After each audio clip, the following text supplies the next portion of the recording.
السلام عليكم بسم الله الرحمن الرحيم الحمد لله رب العالمين وصلى الله على سيدنا محمد وعلى آله وصحبه وسلم.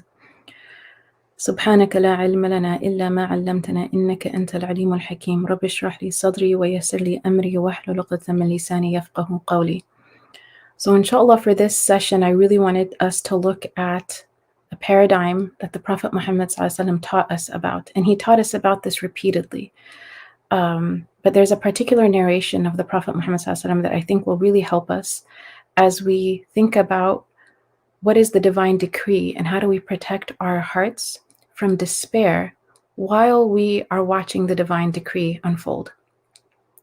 The Prophet Muhammad ﷺ, he said, "The strong believer is better and more beloved to Allah than the weak believer, although there is good in both. Strive for that which will benefit you. Seek the help of Allah and do not feel helpless. If anything befalls you, do not say, if only I had done such and such. Rather say, قَدَّرَ اللَّهُ مَا شَاءَ فَعَلَ. Allah has decreed this and He does what He wills."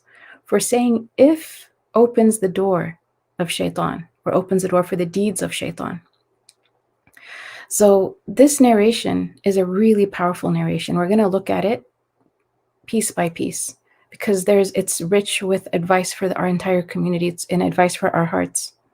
The Prophet Muhammad ﷺ, first he says the strong believer is better and more beloved to Allah than the weak believer. So the first thing that we know is that both the weak believer and the strong believer is beloved to Allah. No matter how a person feels in their faith right now, feeling maybe that they're not as good of a Muslim as they'd like to be, or as they want to be better, whatever that case is, the weak believer and the strong believer are beloved to Allah. The strong believer is more beloved, but that doesn't mean that the weak believer is not beloved. It says more, meaning every believer is beloved to Allah subhanahu wa ta'ala. Belief itself is a sign of the love of Allah. And then the Prophet ﷺ, he says, although there is good in both, right? So the strong one is better. And the weak one, not only is the weak one also beloved, but there's also good in the weak one. All right. So it's not, a person shouldn't feel when a catastrophe or difficulty comes down that they have no good in them, or it's a sign that they have no good in them. No, there's good in everyone who believes. Now, the rest of the narration explains something that I think is important for us. It's a recipe for how do we cultivate strength, right? Because the strong believer is better and more beloved. How do we cultivate strength in our hearts? The very first aspect of what the Prophet Muhammad ﷺ calls us to is to guard over that which benefits us.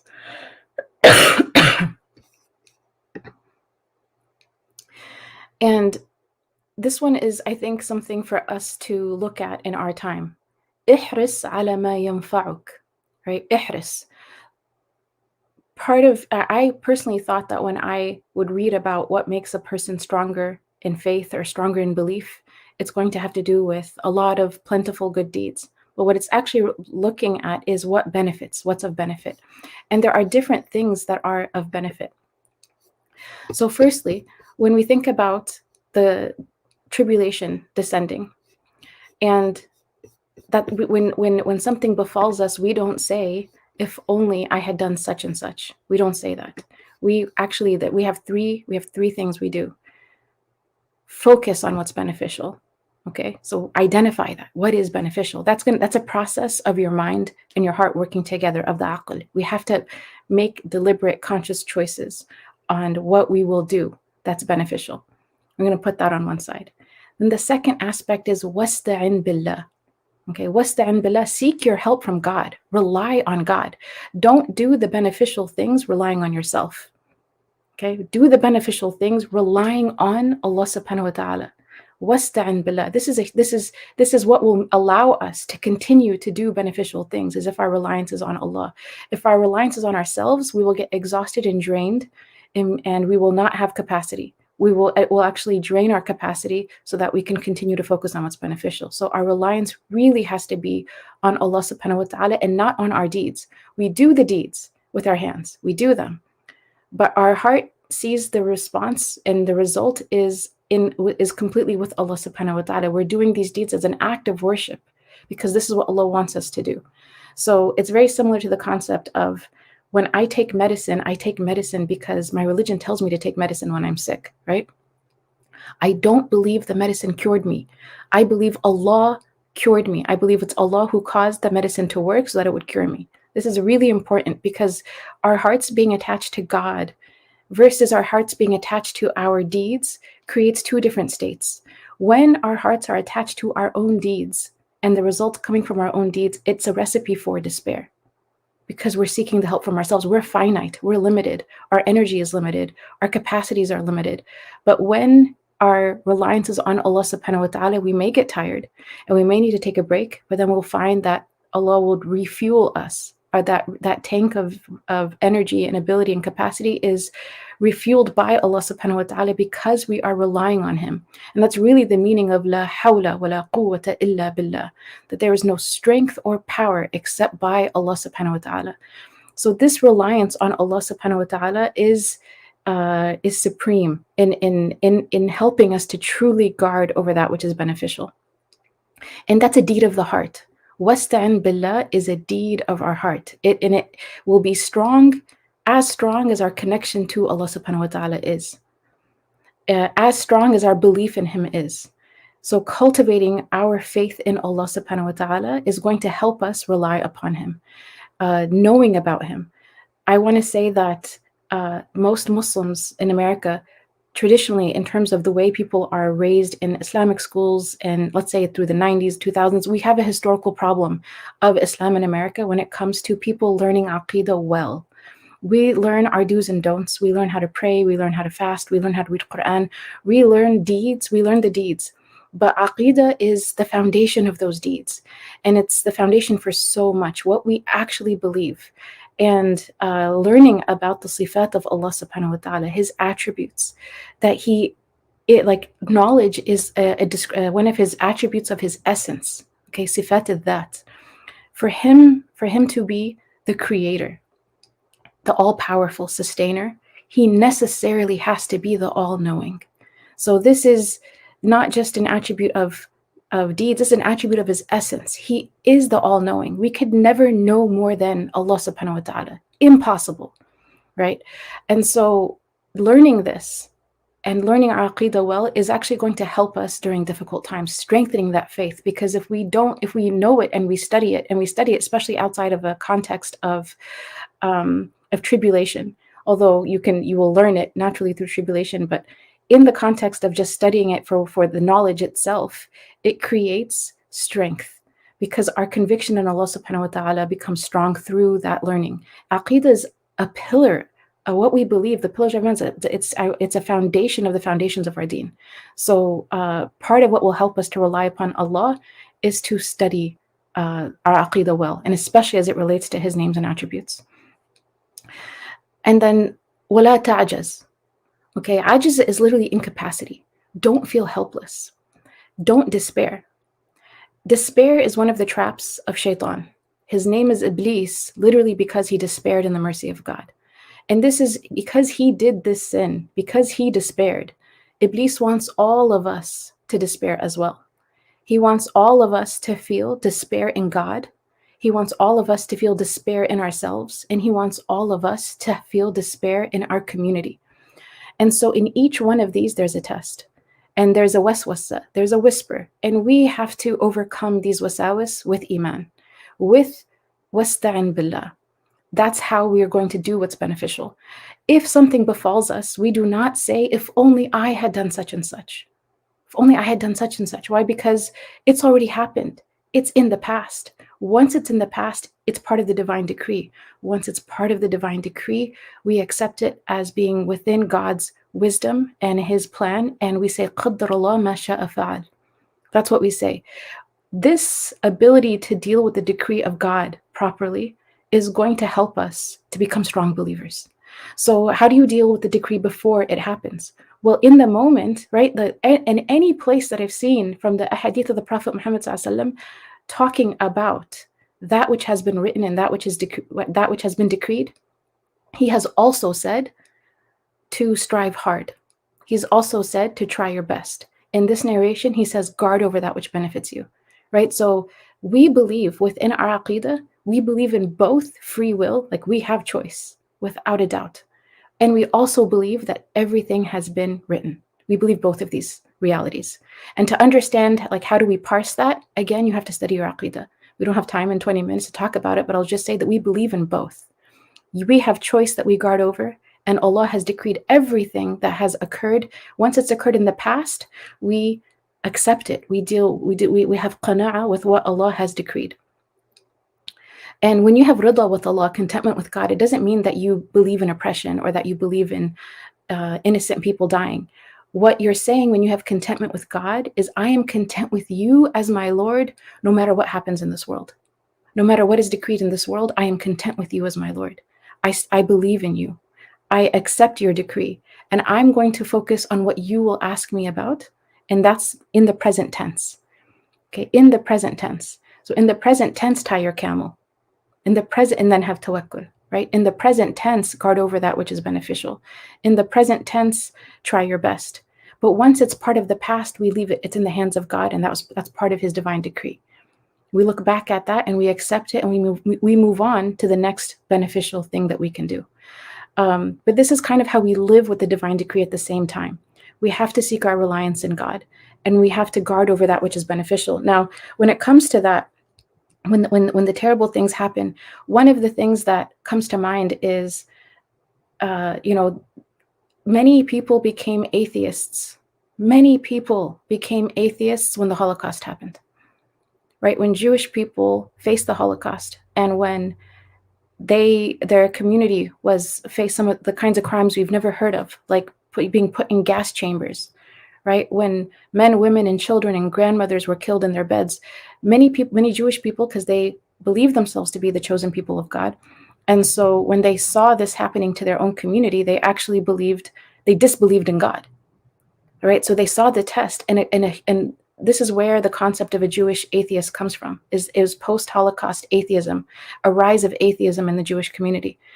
And it's just that we do not want to be a people who ever fall into that trap of shaitan. They fell into that trap. Many people fell into that trap. And today, Israel is doing to the Palestinians what was being done to them during the Holocaust.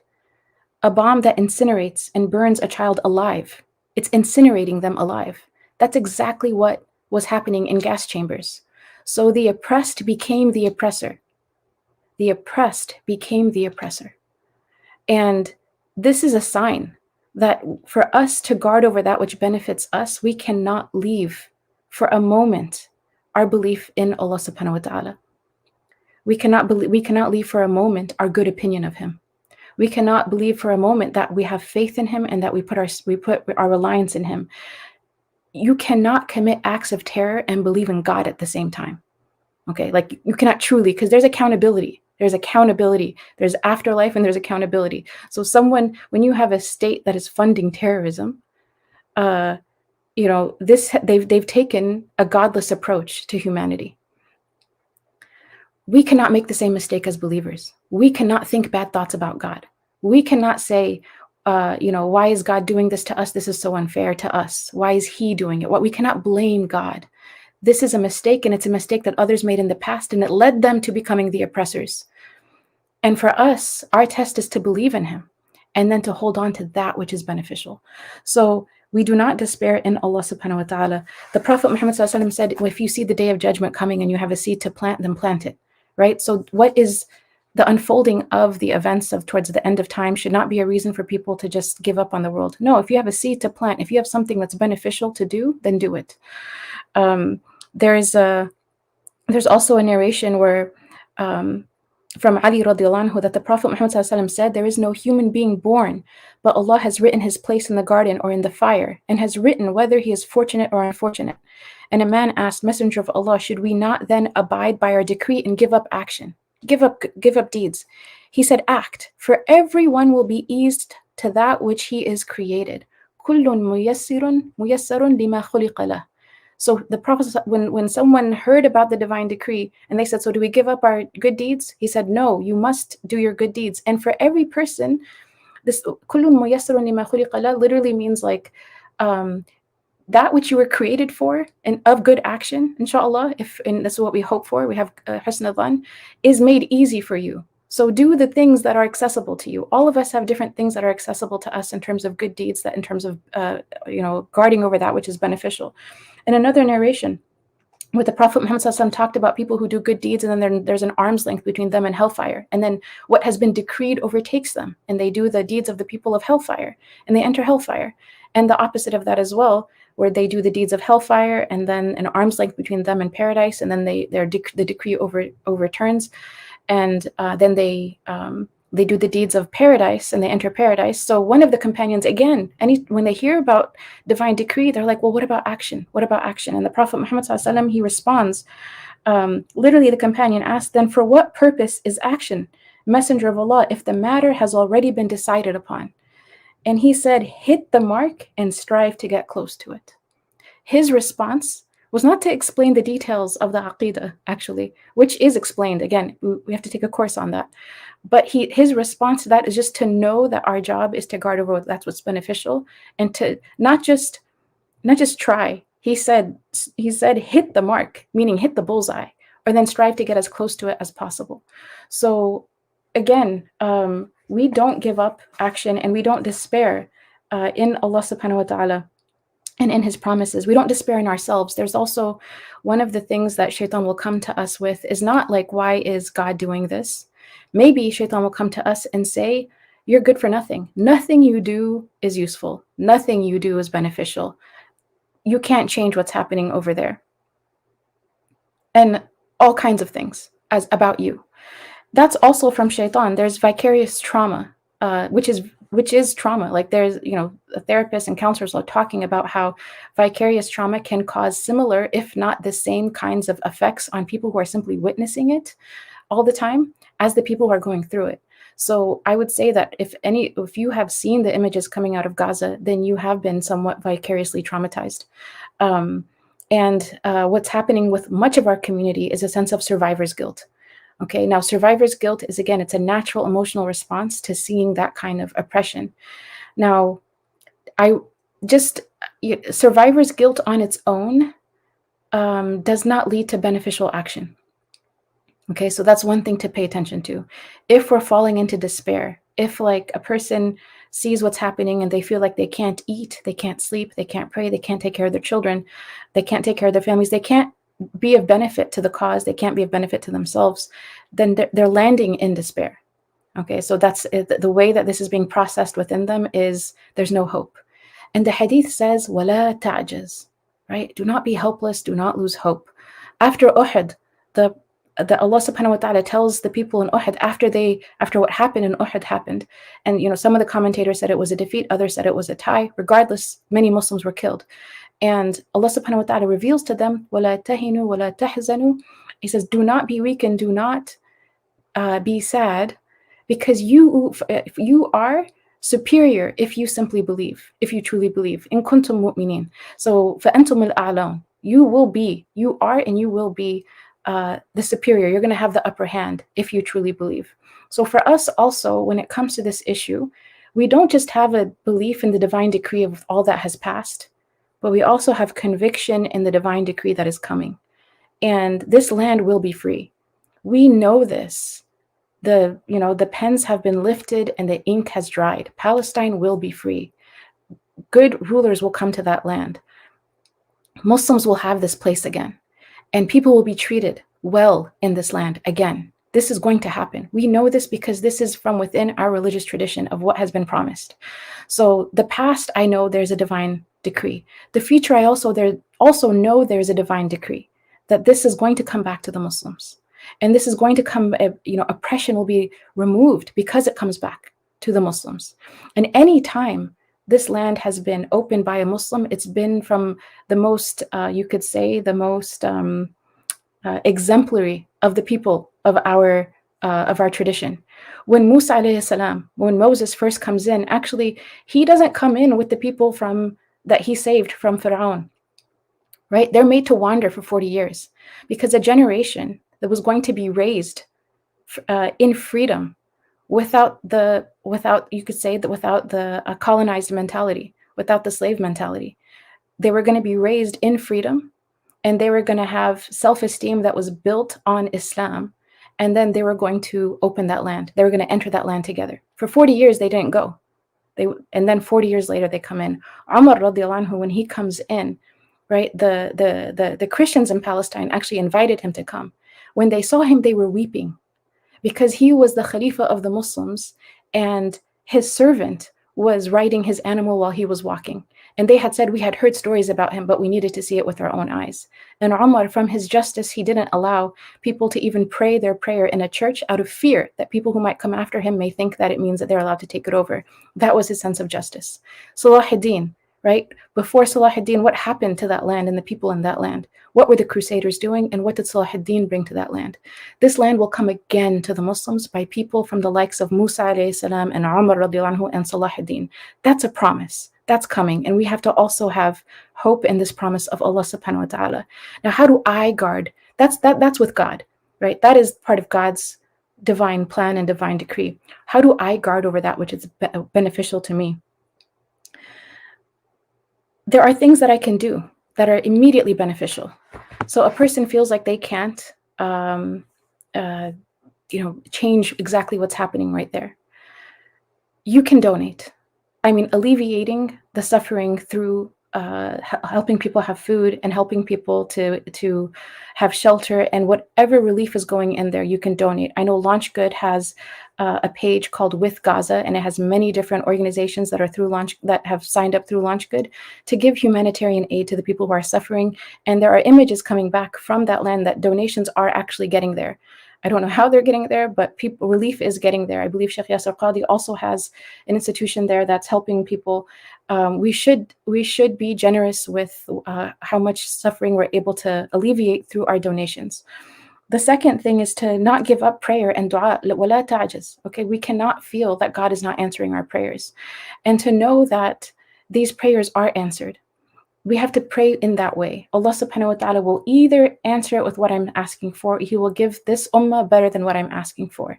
And again, to have certainty in that.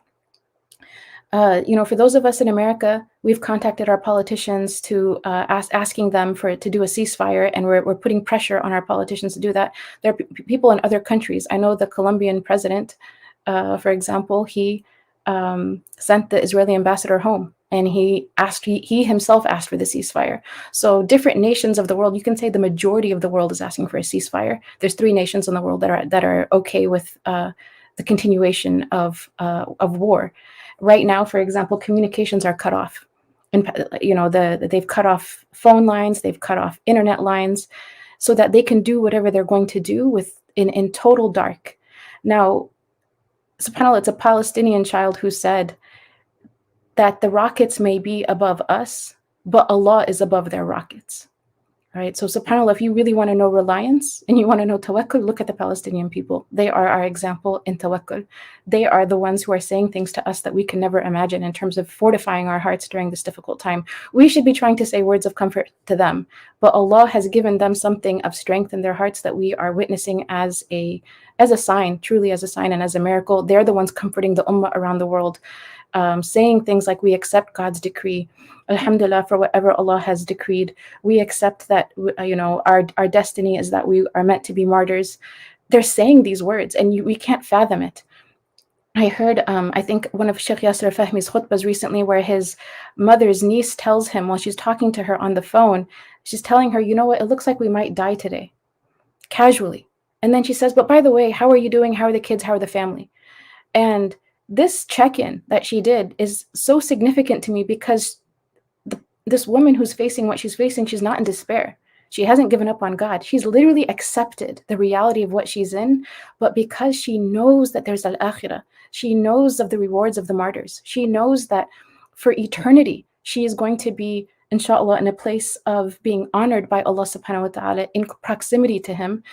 She's able to face this unfathomable reality with calm, a calm that the rest of us can all learn from. A calm that allows us to guard over that which is beneficial.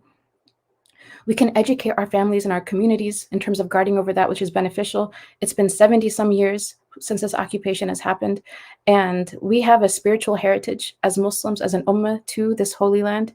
This history of this land is part of every single Muslim spiritual heritage. So we have to be ready to teach our children and our grandchildren this story, because the opening is going to come from God. But we have to, this is a marathon in the sense that we don't know when, and we should be prepared to always, be of people who are going to be guarding over that which is beneficial. Our children should be raised knowing this history. Our grandchildren should be raised knowing this history and knowing how to be of benefit to the people there.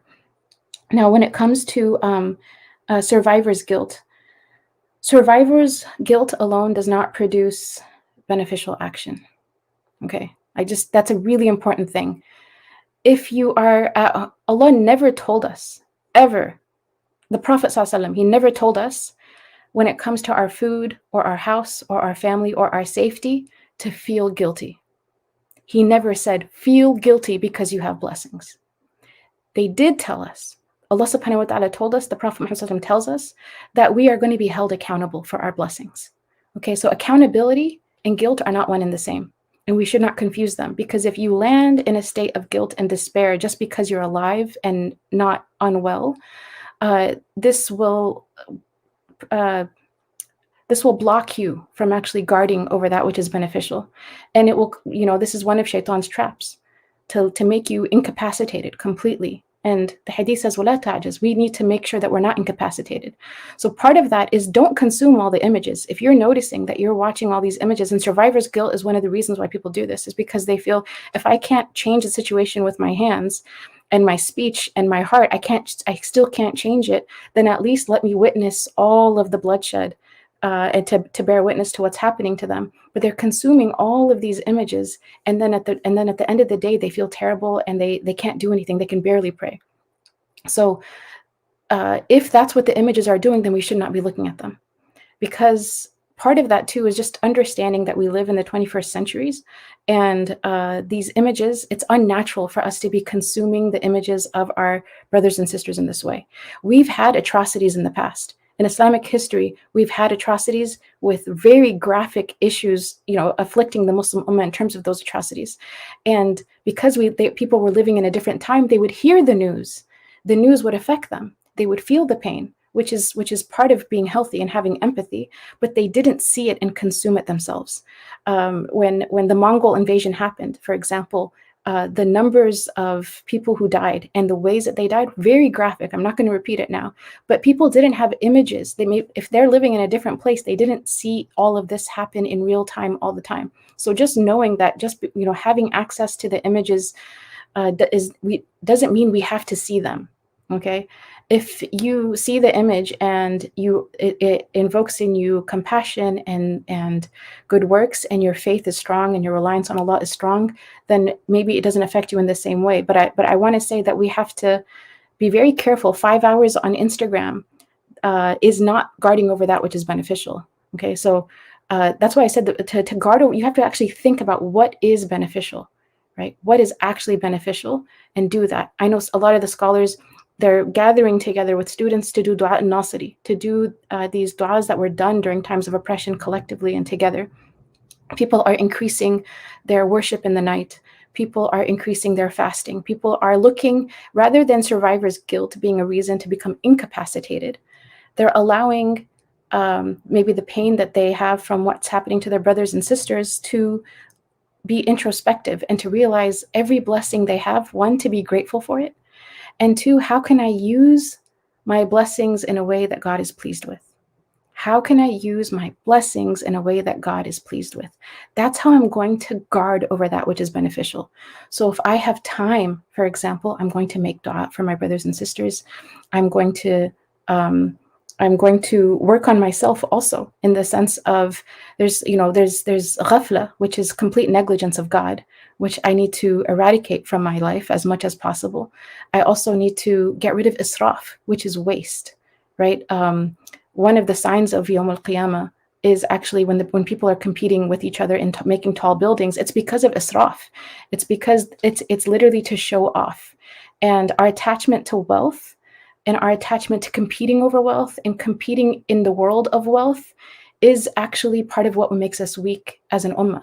So I'm going to look inwardly and say, how can I eradicate from my own heart this attachment to my blessings that I would use in a way that's not pleasing to God. Israf, right? It does, like, being wealthy is not haram, but being extravagant is haram. All right, being wastefulness is haram. So I'm going to try to eliminate waste from my life in whatever way I can, and I'm going to try to reappoint all of my blessings again in a way that is pleasing to God. When we talk about like a global Toba, we're talking about everyone turning to God again and being sincere to Him and being about Him, right? Like, we're not about this life in the first place. We're about Him. We're about the eternal life with Him. And so rectifying ourselves, Allah does not change the condition of a people until they change that which is within themselves. That's really part of what's guarding what's beneficial. So not despair, not sitting around all day crying. We can cry and we can weep. I would say give yourself 5 minutes a day if because we're human and feeling is part of being human, but it should not be the whole day. After that, it's about intentionally choosing what's beneficial, relying upon Allah subhanahu wa ta'ala, and seeking to guard over that which is beneficial, inshallah. Don't give up on your community. I think I just want to end on this point. Don't despair in Allah. He is the most wise. Don't despair in yourself. You can guard over that which is beneficial, and don't despair in your community either. Don't look at other people saying it's your fault and your fault and your fault. It's not for us to ascribe blame to people because they're quote unquote not active enough or not doing this or that enough. The Prophet Muhammad sallallahu alaihi wasallam, he said, "Man ahlaka al-qawm fahuwa ahlakuhum." Whoever says a people are destroyed, they're the most destroyed of them. So we don't despair in each other. We have hope in one another. We encourage each other. We help each other up. Everyone's in a lot of pain right now. And right now, for example, the test of the Palestinians and what they're going through, subhanAllah, there are miracles they're witnessing. That their death, for example, is no more than the sting of an insect bite. That's one of the blessings of the martyrs. That they're, the what we see on the outside is bloodshed. What they experience, I don't know how many of you have ever been bit by a mosquito or an insect, but sometimes you don't even know it's happened. That's how light an insect bite is, or a pinch is. That's the way they pass from this world. They have no hisab on Yawm al-Qiyamah. Everyone else is waiting in lines for their good deeds and bad deeds to be weighed. The shuhada have no hisab on Yawm al-Qiyamah. They have bliss in the grave. They take 70 relatives with them. They can intercede for 70 people in paradise. They have the highest reaches of paradise. In Jannah, Allah will ask all of the people of paradise, do you want anything else? And everyone will say no.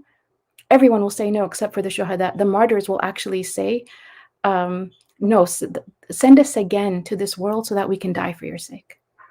So there's a secret in martyrdom that we are veiled from. But in that martyrdom is something so sweet that even after people have experienced paradise and God Himself, they'll say, send us again to this earth so we can die for your sake. We have to put our faith in the trust and trust in the promises of God and continue to guard over what's beneficial. Whatever I said that's correct is from Allah subhanahu wa ta'ala. Whatever I said that's wrong and mistaken is from myself and shaitan. Barakallahu fikum.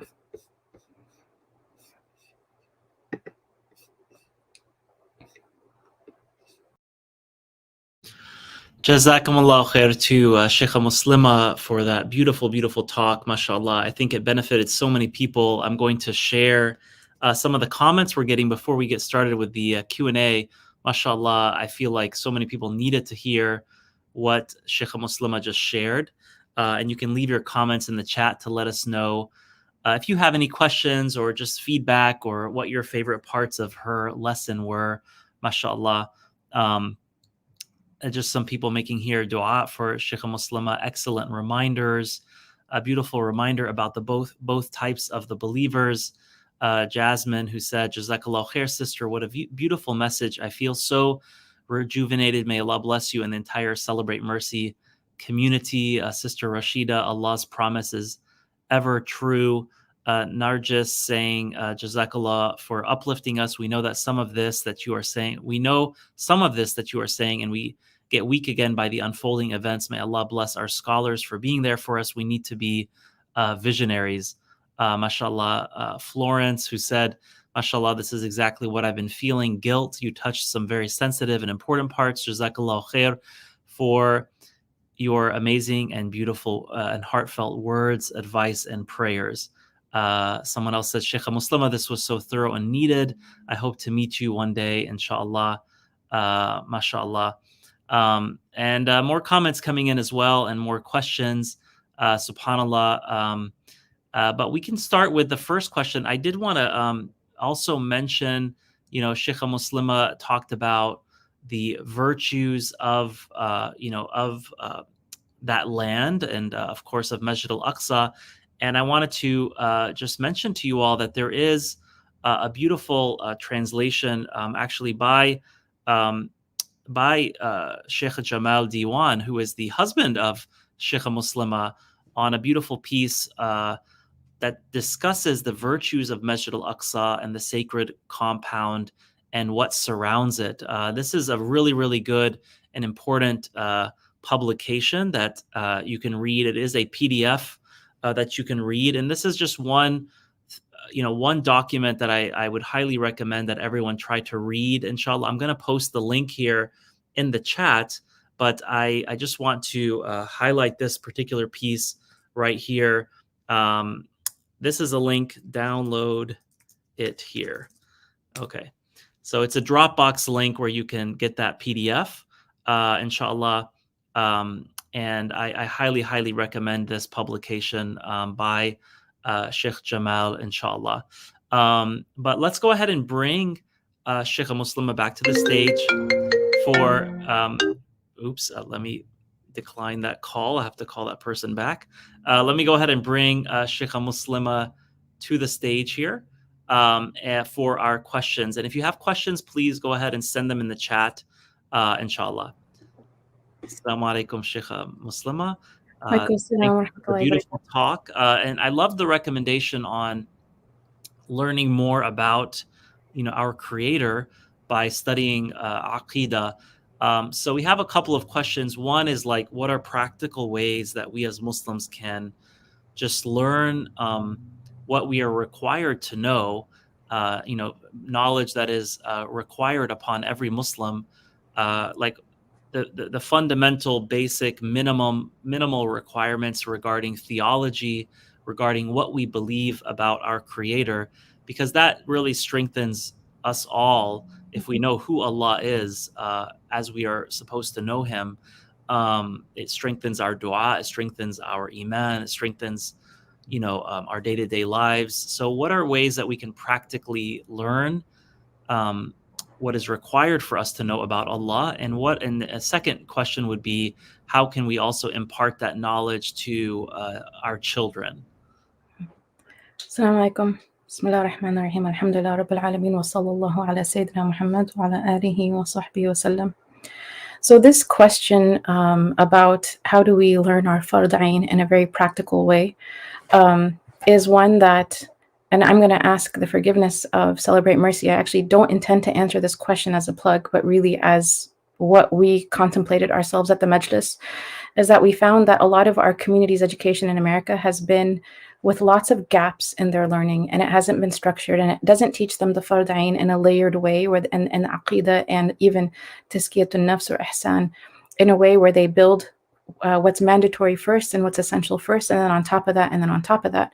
And so many people, their learning has been, whether it's in Sunday school programs or Friday night programs or whatever programs your community is offering, it's been kind of hodgepodge, what will get a crowd, what will bring everybody. Even if there's courses, they're not often taught in a way where it will develop people in that way specifically. In our time, I want to say, alhamdulillah, more efforts exist now in our time to do that. But especially when I was growing up, that was not the case.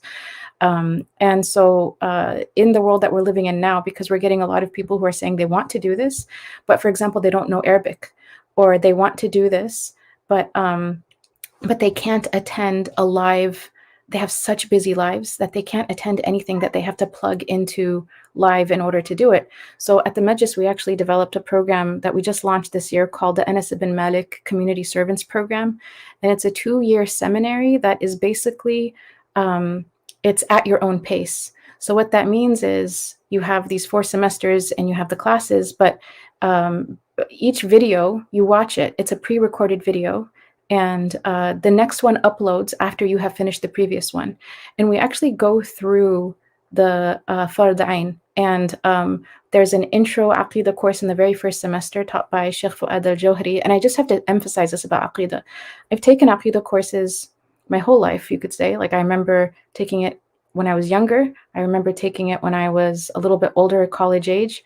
I remember taking it in Egypt. I remember taking it more than once. But when did it actually like kind of come together for me is when I took it with our own teacher at the Majlis, Sheikh Fuad al-Jawhari.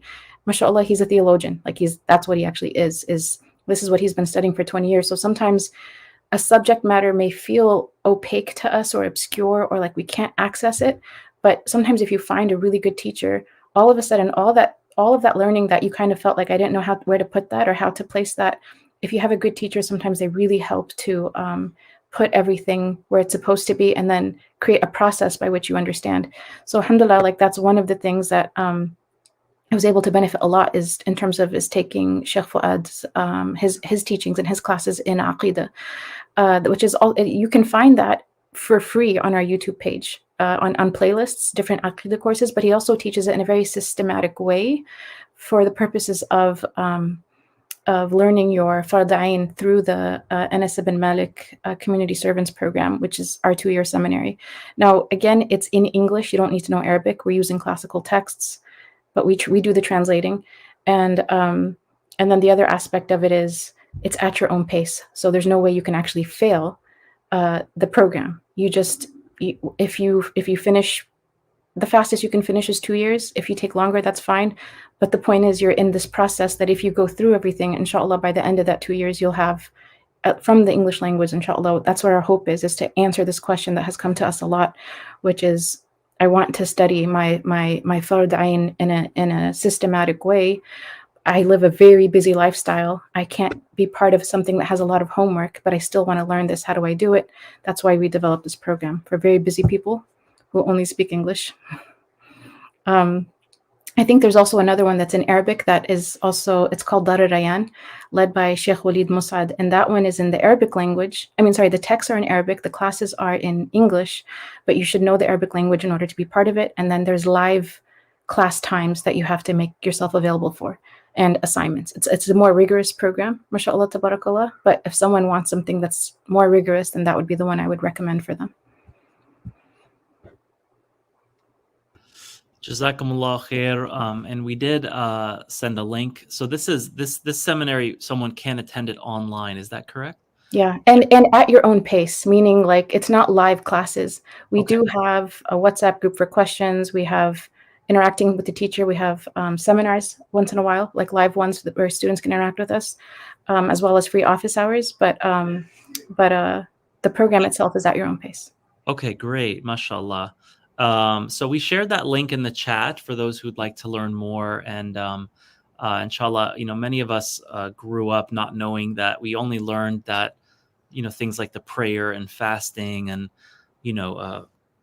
Hajj and, zakat are what's obligatory. But there is a certain amount of learning that is also an obligation. Like an obligation meaning like, we are required to know this and we will be held accountable for not knowing it. So there's some base amount of knowledge that every Muslim is required to have, and part of that is knowing the attributes of Allah, who is Allah, who is our creator that we worship. And so that this is one great way to learn that, inshallah, through the Majlis seminary, and we've shared that link in the chat. Mashallah. So another question that came in through YouTube here in the comments was a question that came in early on. Maybe it was even during the Surah Al-Kahf portion. Despite us knowing that this is part of our fate, should we keep trying to talk to people and make them aware? So maybe a broader way to ask this question is, there is a danger sometimes of just seeing what's happening, the destruction, the killing, genocide, all these things, and just saying, well, this is what Allah, decreed. And maybe that would lead us to doing less, in terms of like maybe lobbying elected officials or helping in any way we can. So how do we combat that? Where it may turn into inaction just because we know that Allah decreed it. Barakallahu feekum. I think this is a really good question. Part of this is answered, I want to say, if you look at the sort of the summary of the ahadith that deal with how do we still strive while we accept the divine decree at the same time, in terms of guarding over that which is beneficial. And then also when one companion asks the Prophet Muhammad sallallahu and then where the companion literally says, do we give up action? And the Prophet Muhammad sallallahu says, no, act. He actually says act. That's the first thing he says, act. And he says, kullun muyassarun lima khuliqa lah. Everyone is eased towards that which they were created for. And then in the final one, to try to hit the target, if you can't, get as close to it as possible. And the final one, if you have a seed, to plant it. Now, all of these things are asking us to do something, to guard over that which is beneficial. The specific act of trying to talk to people and make them aware.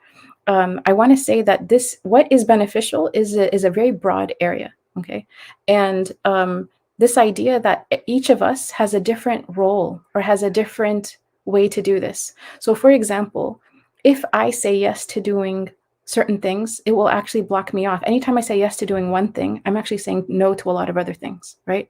So for me to choose what's really going to be the most beneficial, part of that is istikhara. Part of that is asking Allah subhanahu wa ta'ala, like, what can I do that's beneficial for this cause?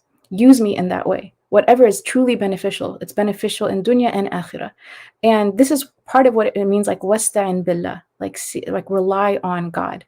On certain people, it may be that their role, what is muyassarun lahum, what is made easy for them, is that they have inroads in politics and they can get a vote to create a ceasefire, or that they can rally our community to actually send in the letters to get the ceasefire. So that's what is their role. Your role may be your neighbors in your workplace. It's going to be muyassar for you. Okay, so just understand that muyassar doesn't necessarily mean it's easier, it doesn't have challenges, but it means that Allah will make that accessible for you. What's beneficial for you, the beneficial action, but if we're relying on Him. So, and this is why it's really important not to judge how each one of us responds, because different people are going to do what is beneficial in different ways. There are some people in our community who are going to donate lots of money. They're going to donate millions and millions of dollars. And because of their life, they don't have capacity for anything other than that. But they will alleviate so much pain and so much poverty and so much suffering, because that's the way they're guarding over that which is beneficial. For others, it's going to be other things. So I just want to say that if we do this in a way where we're actually even seeking what we're going to do from Allah, right? So, and know that there's different opinions within the scholars, within what's beneficial and what's not, what's more beneficial. Amongst activists, there's just differences of opinion. Amongst scholars, there's differences of opinion. So it's an issue. You can say it's an ijtihadi issue.